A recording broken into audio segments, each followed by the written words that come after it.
En Bretagne, où la gauche est largement majoritaire, le Front National a plus que doublé son score par rapport à 2007 dans les campagnes. Ici, à Merdrignac, le FN est passé de 9 à 19%.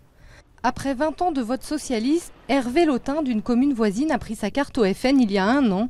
Il s'inquiète d'une montée de la violence. On va dire que ça peut arriver, il y a des petits cas de temps en temps, mais c'est pas catastrophique.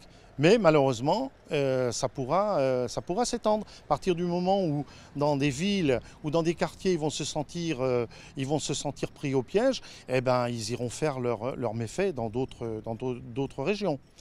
Avec son camarade Pierre-Marie Launay, militant frontiste depuis 25 ans dans les Côtes-d'Armor, ils suivront le vote de Marine Le Pen pour le second tour. En 81, où Le Pen n'était pas candidat, j'ai voté Giscard d'Estaing. Je m'en veux encore. Depuis, je n'ai jamais voté quand le Front National n'était pas à une élection.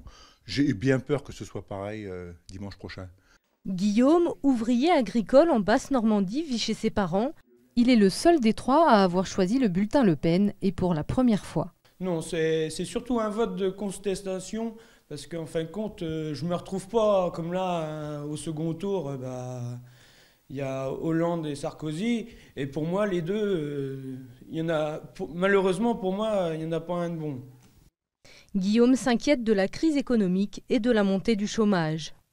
J'espère à l'avenir trouver quelqu'un et construire une famille, mais l'avenir me fait peur, donc oui, forcément, avoir des enfants, oui. Si c'est pour leur donner pas d'avenir, ça me fait vraiment peur. Oui. Guillaume, lui aussi, votera donc blanc ce dimanche.